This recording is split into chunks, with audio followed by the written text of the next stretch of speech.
If you are looking for more personalized support through a structured course that's focused on what the AAMC needs you to be focused on to do well, to maximize your score with the MCAT and the CARS section specifically, go to jackwestin.com and check out his MCAT CARS strategy course.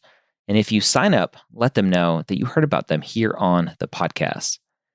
The MCAT CARS podcast, session number 45.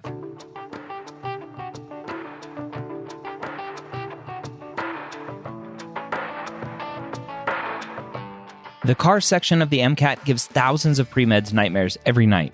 Whether you're an ESL student, lack confidence while reading, or a slow reader like me, Jack Westin and the medical school headquarters are here to help you score higher in every section so you can be confident you're ready to get the MCAT score of your dreams. Welcome to the MCAT CARS podcast. My name is Dr. Ryan Gray, here with you again with Jack Westin from jackwestin.com. As I mentioned earlier, go check out the course at jackwestin.com. Let them know you heard about them here on the podcast. Today we have a hard passage. Now, Jack said it was going to be fun and easy, but I thought it was hard. So hopefully my struggles will help you improve with your CARS score. Jack Westin back for some more MCAT CARS podcasts. How are you today? I'm doing great. How's it going, Ryan? It's going. I'm excited to jump into another passage with you today. See if I can do as well as hopefully I did last week. So what do we have for us today? A very interesting passage. I love this passage. Kind of wish I implemented it in a daily passage, a CARS daily passage, but nonetheless, it's in the podcast. So if you're listening, you're going to see something great here, hopefully. For a student who just heard you say CARS daily passage and doesn't know what that is, give them the lowdown on that. Yeah, so I offer daily passages and literally a CARS passage with 5 to 7 questions, which is something you'd see on the exam every day. So you get it straight to your email and you get to do it. And, you can even discuss it with other students. And it's very similar to the actual test. It's literally like the actual test. Obviously, it's our own passages, it's our own questions, but we follow through with what they like to do. We think like them when we write the questions. At this point, our passages are practically known by anyone that is considering taking the MCAT. So, it's been an honor. It's been a nice kind of course into being a good, valuable resource for students. I think that's incredible. But I think there still needs to be a little bit more information on how the passages work. And the whole point of this is to help you improve, is to help you see new passages, new topics that you may be weak on, new question types that you may be not so great at, so you can improve. That's the goal. It's not just to release a passage every day, but to help you improve by focusing on weaknesses. And daily practice does that. Yeah. Practice. Good. All right, so let's go ahead and jump into our passage today. Again, if you want to follow along, go to our show notes, which if you're on a phone, you can usually just tap or swipe on the image and it'll take you right there. You can follow along with us. All right, first paragraph. Most people have never heard of Cyrus Teed, which is a shame. So right away, I'm kind of laughing. I'm like, Cyrus Teed, that sounds like a great name. And I love that the author is saying it's a shame that people haven't heard of him. Right. It's not negative, right? Nope. But it is sort of sarcastic, maybe. Yep. Or just the author playing with us, right? Just being fun. Yeah. He was born in Trout Creek, New York in 1839. All right. So we're given just a location where he's from and a time period as well. As a boy, he worked along the Erie Canal, experiencing some of the worst labor conditions that 19th century America had to offer. All right. So just kind of giving a little bit of backstory of Cyrus Teed. As Adam Morris recounts in a new book, American Messiahs, Teed soon became a staunch anti-capitalist, and he spent much of his life trying to abolish wage labor entirely. All right, so now we're given another name here, Adam Morris, an author of a book, American Messiahs, and he is saying that Teed was an anti-capitalist trying to abolish wage labor entirely. And I think a lot of students will probably try to figure out, well, what's wage labor? I need to know what that means and why he's against it. Yeah, so we need to know what capitalist societies are, right? And socialism and communism. These are things that the MCAT expects you to know. It's common knowledge. Mm. So it's going to probably be presented as a psych-soc passage. Mm. You need to know socioeconomic kind of concepts, and this is one of them, right? Knowing what a capitalist society is, knowing what a socialist society is. You don't need to know much here. They're kind of educating you. They're telling you Teed is anti-capitalist, Mm-hmm. and that means he's trying to abolish wage labor. So, wages are common knowledge, right? What is a wage? It's an hourly kind of salary, right? Like you get paid $15 an hour, $12 an hour. That's a wage. That's laboring for wage, right? So you're working an hour for money. So to some extent, that's what capitalism is. You pay someone to work on your behalf, right? Whether it's a big business, an individual, a small company, large company, it doesn't make a difference. So in a way, as they're presenting the information, they're telling you Teed is an anti-capitalist. They're also explaining what capitalism involves. And right now, all you need to know is it involves wages. Mm. Okay. This didn't prevent him from pursuing a number of business ventures. So it's kind of interesting. It's kind of the opposite. You have this staunch anti-capitalist, but he's also out there trying to pursue businesses. Yeah, it's ironic. Mm-hmm. Why would someone who doesn't like, or apparently doesn't like capitalism, go into business ventures? Capitalism is business, right? Yeah. It's having businesses competing for the market, essentially. But yeah, go ahead. At one point, he ran a mop factory. At another, he hawked something called an electrotherapeutic apparatus, which apparently its owners, with the putative health benefits of mild recurrent electrocution. Yeah, okay. I don't want mild recurrent electrocution. It sounds like a TENS unit, which is very popular these days. So anyway, right. So just a couple of the businesses he tried to run. Teed was a student of eclectic medicine, a branch of healing that rose in response to widespread and frequently justified fears of doctors. Frequently justified. That's mean. But this was the 1800s, so bloodletting was a thing back then. Right. We're going to cure you by draining your blood. All right. So just another kind of example of what Teed was into, this medicine, eclectic medicine stuff. In Teed's day, you didn't become a surgeon if you didn't have the stomach to wield a bone saw. All right. So again, just an example of why the fears of doctors was potentially justified. Yeah, sounds good. I think most students understand that. So Teed is sort of a business person, even though he's an anti-business person. Yeah. He's doing businesses, but he's fighting against labor conditions, right? Bad labor conditions and capitalism, essentially. Okay, sounds good. Let's go ahead and keep reading. All right, next paragraph. Teed also believed that he had living within him a spirit of some sort. All right, so now we're given a little bit more of potentially his psychology. He thought he had something living within him. He would go on to proclaim that this spirit had once empowered Enoch, Elijah, and Jesus. All right, so maybe some psychiatric diagnosis potentially that Teed has as well. Well, be careful. You're now assuming things, right? Yeah. We just need to know that he believed in himself, essentially, right? Yep. Or he had some kind of, I guess, epiphany or whatever it is. It's sort of a divine intervention, right? Yeah. Okay. Let's go ahead. Keep going. The New York Times headline wrote itself, "A doctor obtaining money on the ground that he is the new Messiah." So it's interesting. This New York Times headline is calling Teed a doctor, the doctor obtaining money on the ground that he is the new Messiah. So it sounds like the headline is saying that Teed is using this claim to potentially make money. Okay. Yeah. I mean, right now, all we know is that it's further establishing the fact that he's a Messiah, right? Or he believes that he's a Messiah. And yeah, it does bring up the fact that he's a doctor. Maybe he is, maybe he isn't.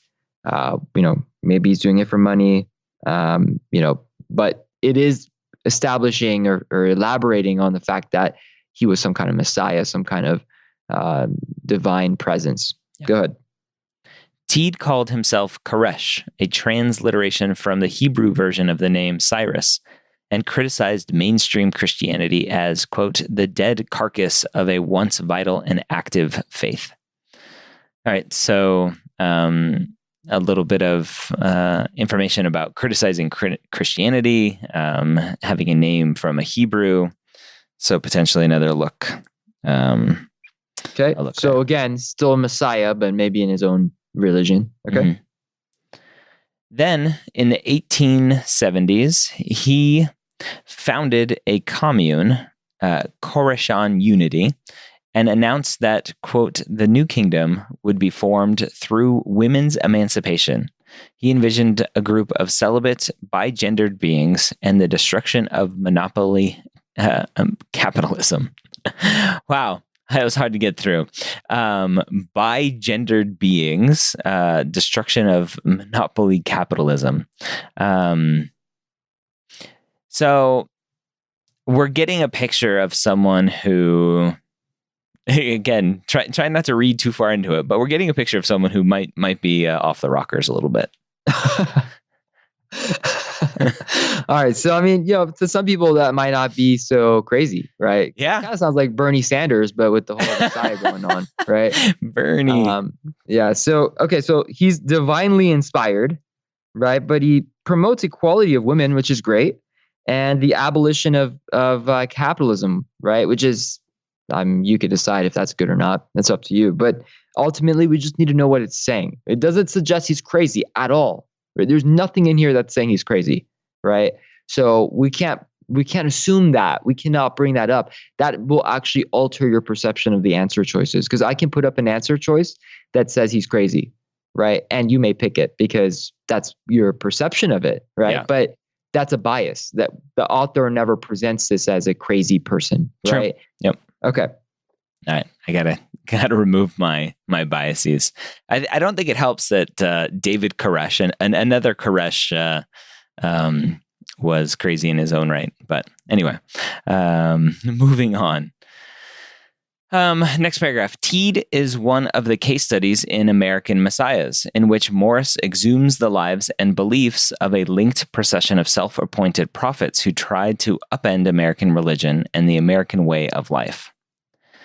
All right, so we're taken back to Morris here, Adam Morris, who is the author of American Messiahs, and it's just saying that Teed is one of many, it looks like, who are these self-appointed prophets trying to change everything. Good. It's kind of taking us back to reality, right? We were going into Teed's life and what's happening and how he sees things, but now we're going, well, this is one of many people, right? That's been doing this. Okay. Yep.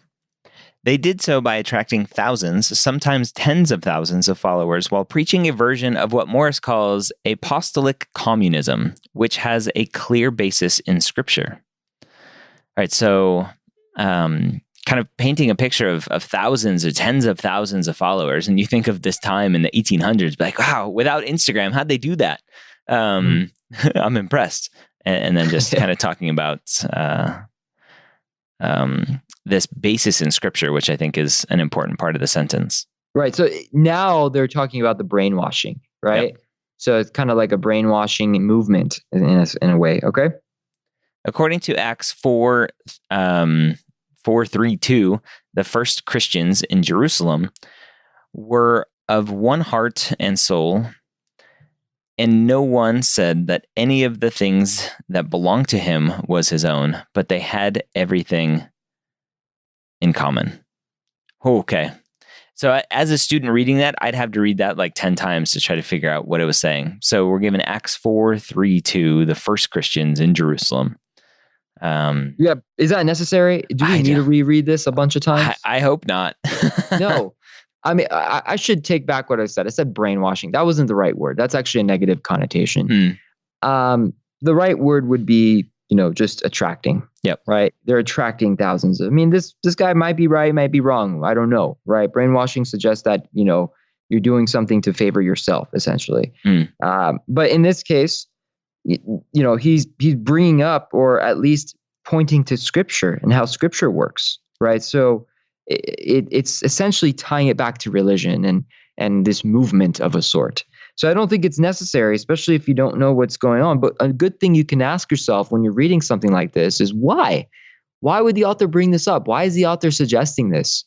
Right. And the point of this is really to suggest that Teed was good at convincing people of things, or good at attracting things, right? Try to unify people, try to bring people together in a way. Yeah. Okay. The typical history of Christianity will tell you that this passage has been influential in certain monastic communities, but scarcely anywhere else. All right. So I think this sentence will be hard because a monastic community, I think you'd have to know what that meant potentially to know that what Teed is saying is popular in this particular place, but nowhere else.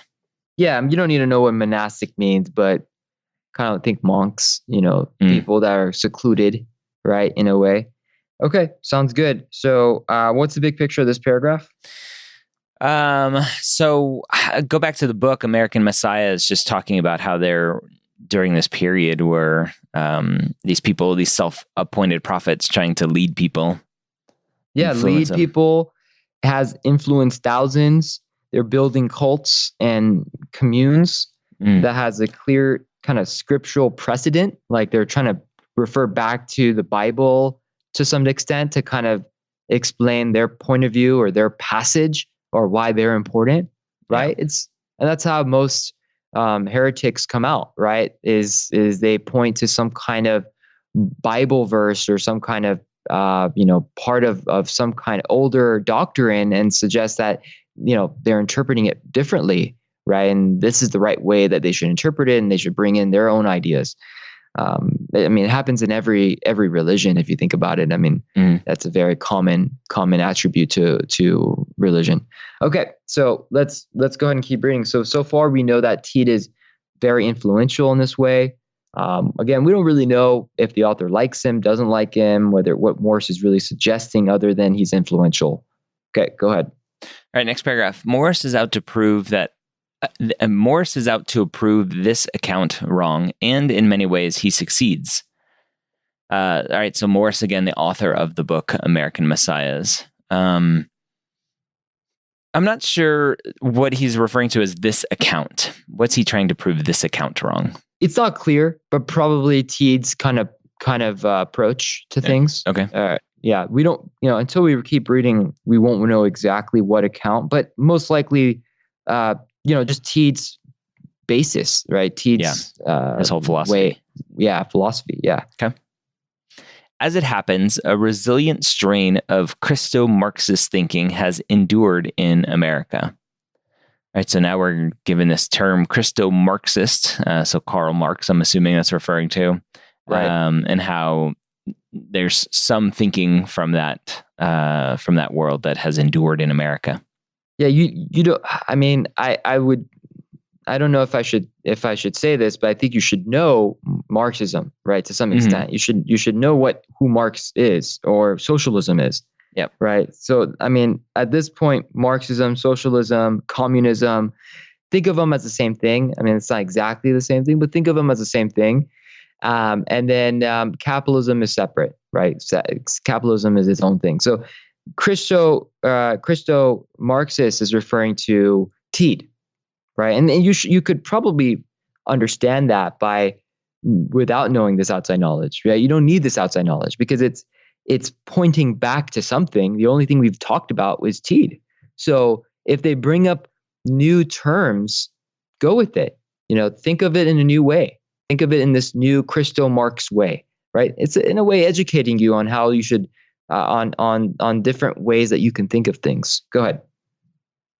Its adherents have almost always been celibate, anti-marriage, anti-family, relatively enlightened on matters of gender and race, and unblushingly communistic.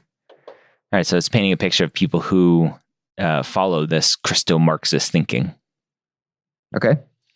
The Americans who spearheaded these movements had other commonality. They all believed, in one manner or another, that they were living gods.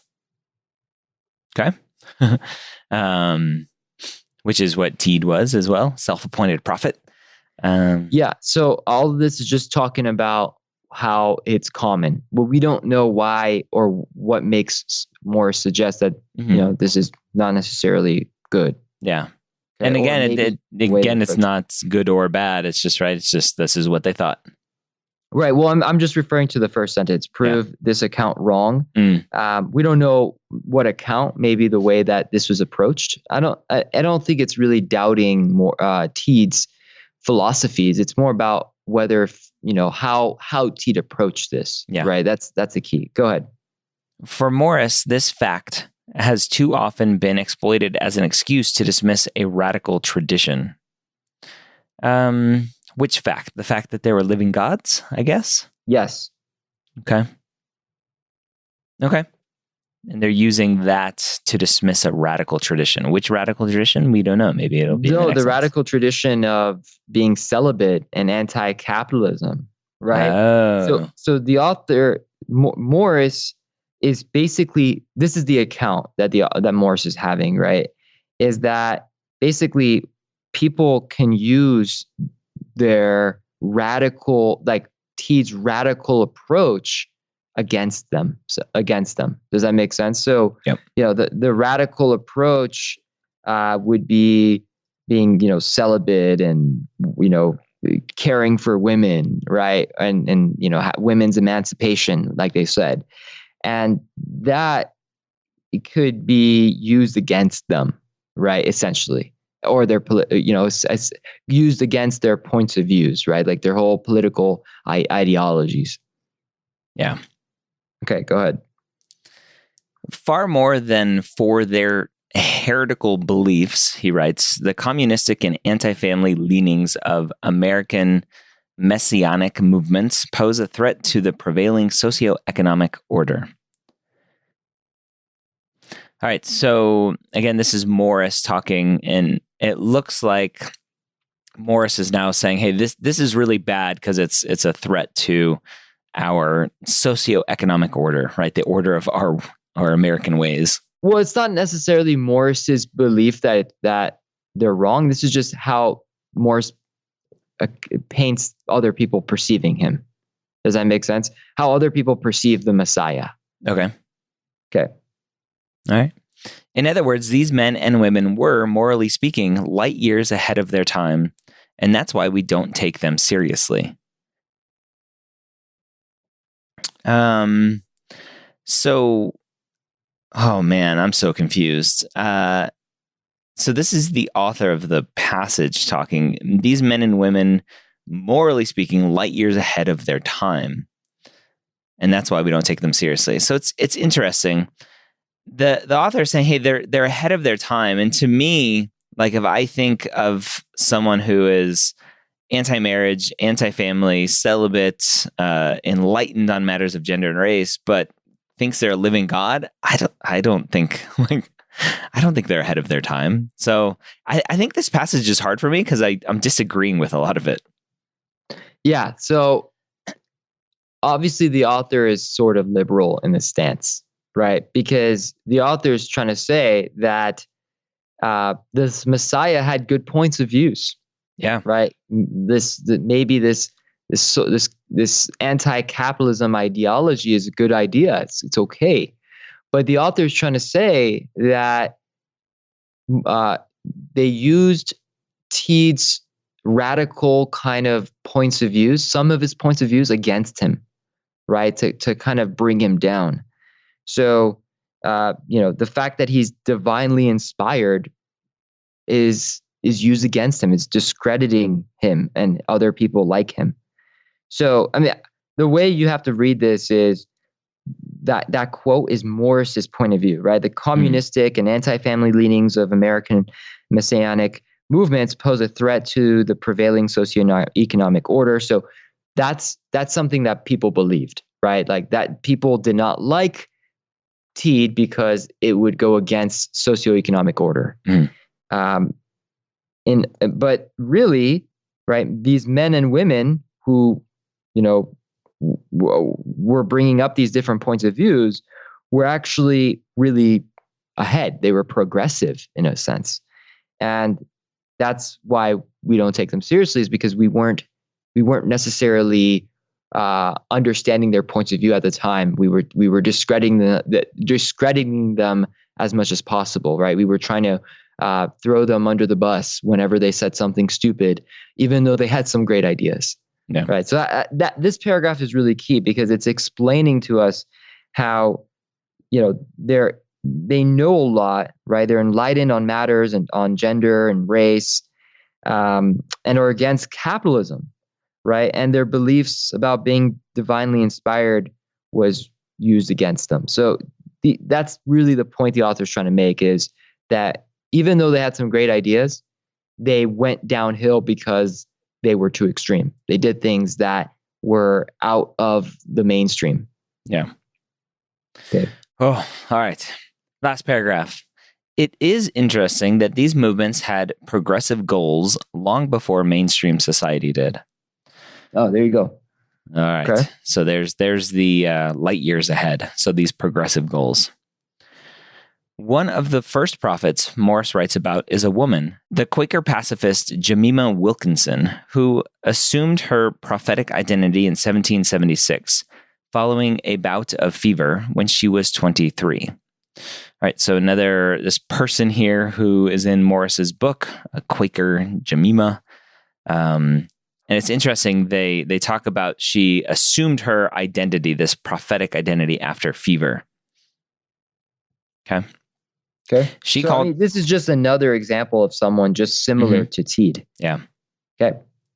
She called herself the public universal friend, the all friend, and the comforter, among other names, and answered only to male pronouns. Interesting. So she had a couple identities and answered only to male pronouns. Okay. This had less to do with modern conceptualizations of transgenderism than with Wilkinson's belief, hinted at through 4 decades of missionary activity, that the spirit who inhabited her was Jesus. So, so Wilkinson thought that Jesus had inhabited her. So that's why she went by male pronouns potentially and had these names. Very similar to who? To who's our first guy, Teed. Yeah. So bringing in this whole Messiah, divinely inspired idea. Yeah. Okay. Wilkinson cited a passage from Jeremiah, "A woman shall compass a man," to account for this possession by the Christ spirit, and she had an abstemious Christian desire to expunge sexual activity from the human experience. All right, so again, she's citing a passage from the Bible, right? Going back to an earlier mention that a lot of times these were coming from scripture, and trying to expunge sexual activity from the human experience. All right. Wilkinson shared this desire with her contemporary, Anne Lee, who founded the Shakers, and who was supposed to have said that there are no, quote, sluts in heaven. All right, so one name here at the end, Anne Lee, the Shakers. They have the Quakers and the Shakers. That's funny. And again, it's this last part seems to center around sexuality more than anything else. I mean, it's similar, right? Celibate, saying celibate, a Messiah. So this is just another example of how, America's messiahs believe they were divinely inspired and in a way used to discredit their politically progressive beliefs, right? So this is just the author saying, oh, look, here's another person who's similar to Teed. right? And the key was really the fourth paragraph, where it suggested something about how if you had these communistic and anti-family ideas, and you had this movement, it posed a threat to society.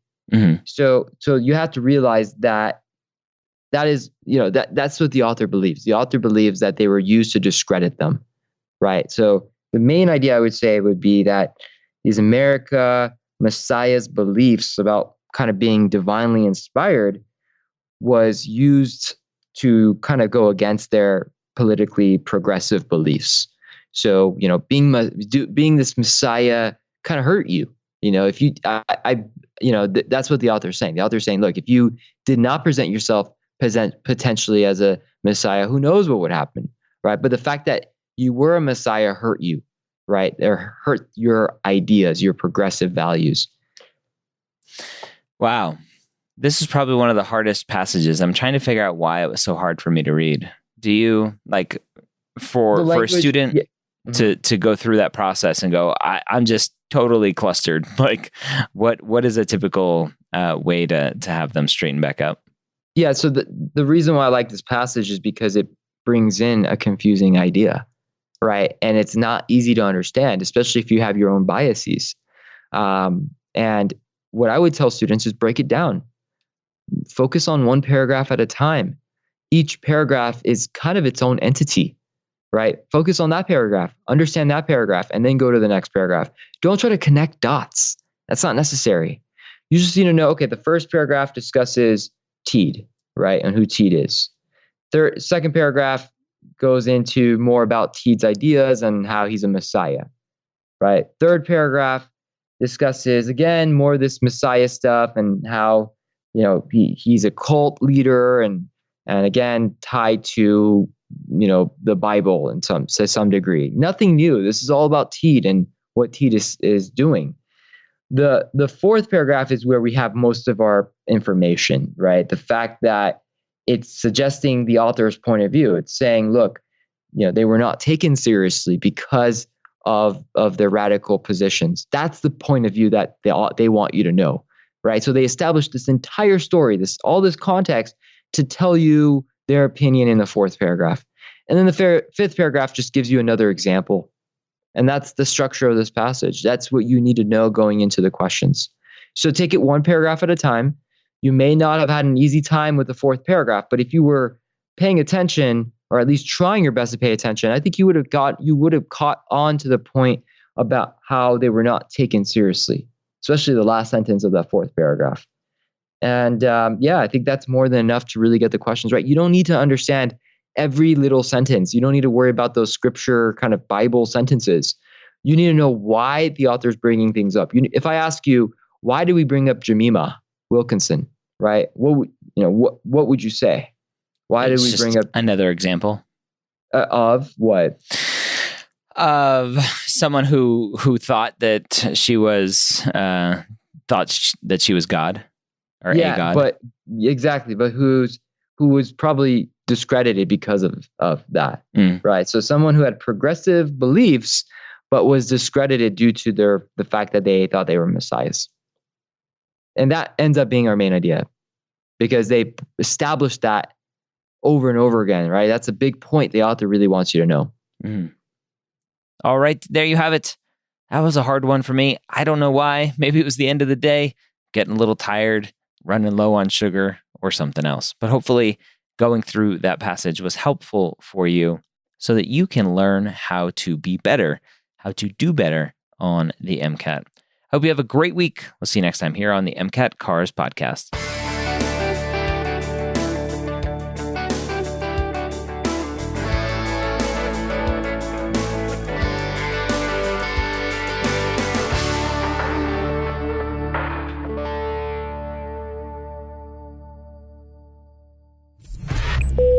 This is MedEd Media.